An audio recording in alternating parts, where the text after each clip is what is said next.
শুনুন আবু তালিব, আপনার ভাতিজাকে নিয়ে নিজ ভূমিতে ফিরে যান। ইহুদিদের থেকে দূরে রাখবেন। তারা যদি দেখে ফেলে আর যদি সব জানতে পারে তাহলে তার ক্ষতি করবে। আপনার চমৎকার আপ্যায়নের জন্য অনেক ধন্যবাদ পাদ্রী। এত তারা কিসের? আপনারা খাবার উপভোগ করুন। শুক্রিয়া, আমরা অনেক পরিতৃপ্ত হয়েছি। বণিকেরা আমাদের জন্য অপেক্ষা করছেন। অনেক ধন্যবাদ জনাব আপনাকে। ধন্যবাদ। চলুন।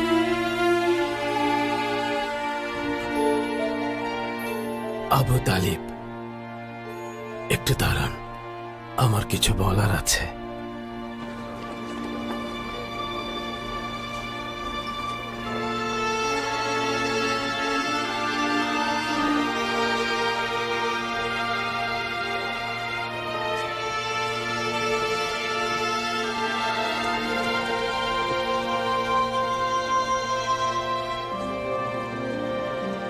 এই পাদ্রী আবু তালিবের কাছ থেকে কি চায়? মনে হচ্ছে উনি মোহাম্মদকে নিয়ে কিছু জানতে চান। শুনুন আবু তালিব, আপনার ভাতিজাকে নিয়ে নিজ ভূমিতে ফিরে যান। ইহুদিদের থেকে দূরে রাখবেন। তারা যদি দেখে ফেলে আর যদি সব জানতে পারে তাহলে তার ক্ষতি করবে। মক্কার মানুষের থেকেও নিরাপদে রাখবেন, কারণ তাদের থেকেও কেউ কেউ তার ভালো চাইবে না। তার সামনে উজ্জ্বল ভবিষ্যৎ, তাই যত দ্রুত সম্ভব তাকে নিজের ভূমিতে নিয়ে যান। জলদি। বাহিরা যখন মোহাম্মদ সাল্লাল্লাহু আলাইহি ওয়াসাল্লামকে দেখল, তখন সে তার শরীরে নবুয়তের চিহ্ন খুঁজতে লাগল। বাণিজ্যে যাওয়া কুরাইশরা যখন খাবার খাচ্ছিল, তখন গোপনে বাহিরা মোহাম্মদের সাথে কথা বলতে গেল। যখন সে মোহাম্মদকে একা পেল, তার কাছে গিয়ে জিজ্ঞাসা করল, তোমাকে আল্লাত এবং আল উজ্জার কসম, বালক কথা শোনো, আমি তোমার কাছে যা জানতে চাই তা আমাকে বলো। তখন মোহাম্মদ সাল্লাল্লাহু আলাইহি ওয়াসাল্লাম বললেন, লাত আর উজ্জার কসম দিয়ে কিছু জিজ্ঞেস করবেন না। আমি আপনাকে আল্লাহর কসম দিয়ে বলছি, এদেরকে আমি যতটা ঘৃণা করি ততটা আর কোনো কিছুকেই করি না। তখন বাহিরা বলল, আল্লাহর কসম, আমাকে তাহলে সব বলো, আমি যা যা জানতে চাই। তখন মোহাম্মদ উত্তর দিতে রাজি হলেন। এরপর বাহিরা তাকে তার শারীরিক অবস্থা, বয়স ও যাবতীয় ব্যক্তিগত বিষয়গুলো নিয়ে জিজ্ঞেস করতে শুরু করল। নবী মুহাম্মদও তার সকল প্রশ্নের উত্তর দিতে লাগলেন, আর প্রতিটি উত্তর বর্ণনার সাথে হুবহু মিলে গেল, যা বাহিরা আগেই জানত। তখন বাহিরা মুহাম্মদের পিঠ এবং দুই কাঁধ মোবারকের মধ্যে নবুয়তের চিহ্ন দেখল, যেমনটা সে পূর্বেই গ্রন্থে পড়েছিল।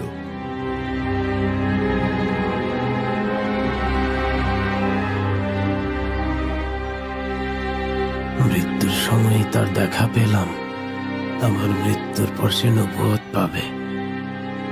যদি আজ জওয়ান থাকতাম, তার দেশে চলে যেতাম আর তার সাথে যোগ দিতাম, শাসন কায়েম হওয়া দেখতাম।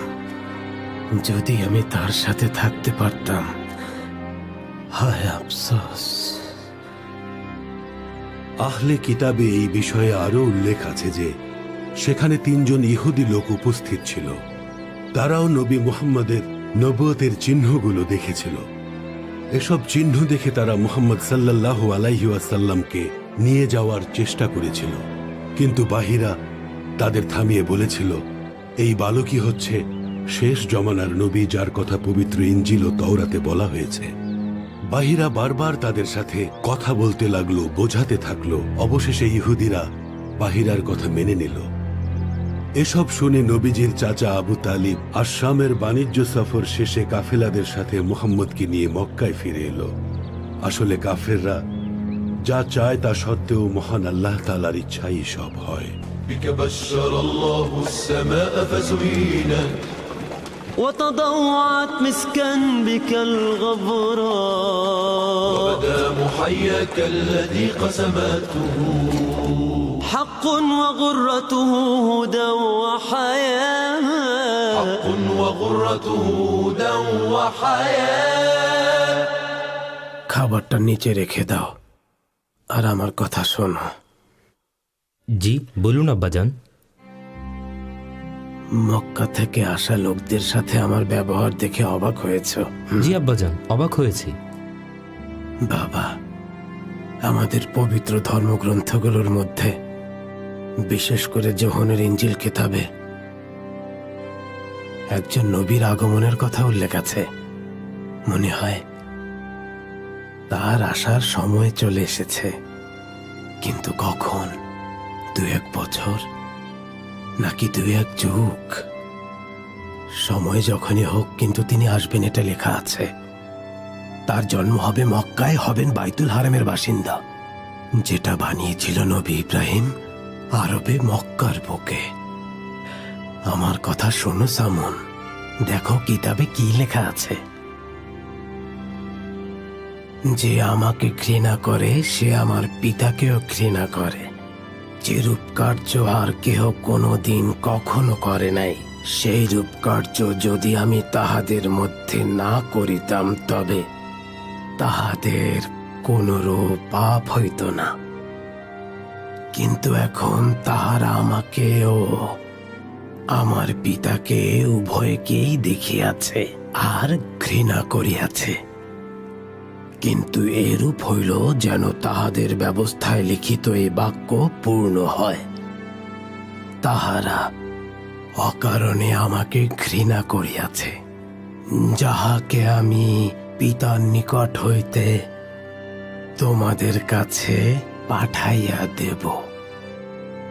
সত্যের সেই আত্মা যিনি পিতার নিকট হইতে বাহির হইয়া আসিবেন, যখন সেই সহায় আসিবেন, তিনি আমার বিষয়ে সাক্ষ্য দিবেন, আর তোমরাও সাক্ষী, কারণ প্রথম থেকেই তোমরা আমার সঙ্গে আছো। এখানে মুহাম্মাদের কথাই বলা হয়েছে। এই সেই নবী যার কথা যিশু বলেছেন সে সত্যের বাণী বলবে। আমি তাকে চিনতে পেরেছি তার নাম আর শরীরের বিভিন্ন চিহ্ন দেখে। বাবা, একটা কথা মনে রেখো, তার নবুয়তের সময় তুমি থাকলে তার উপর ঈমান আনবে। এই সেই প্রতীক্ষিত নবী। আর হ্যাঁ, নবীদের মধ্যে সর্বশ্রেষ্ঠ নবী।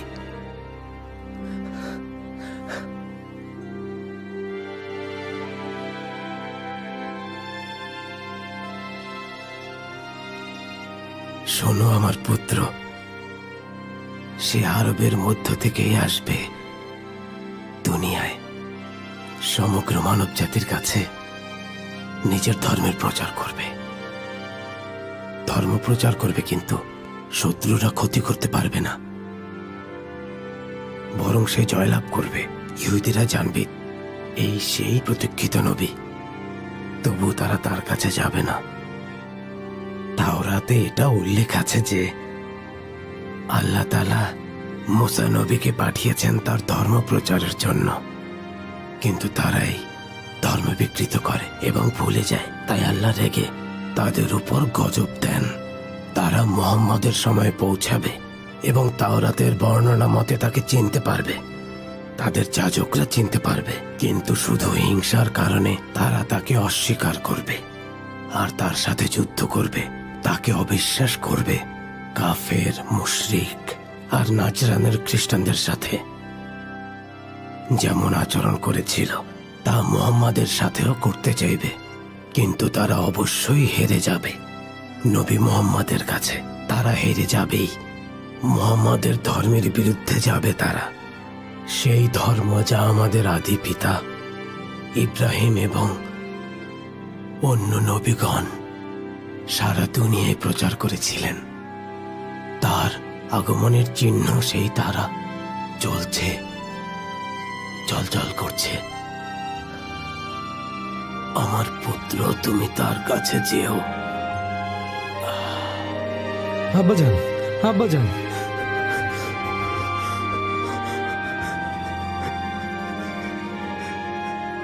হে ঈশ্বর, রহম করো আমার পিতার উপর। মৃত্যুর আগেই কত অপেক্ষা করেছিলেন তার জন্য পিতা আমার। আপনি দেখা পেয়েছেন শেষ নবীর।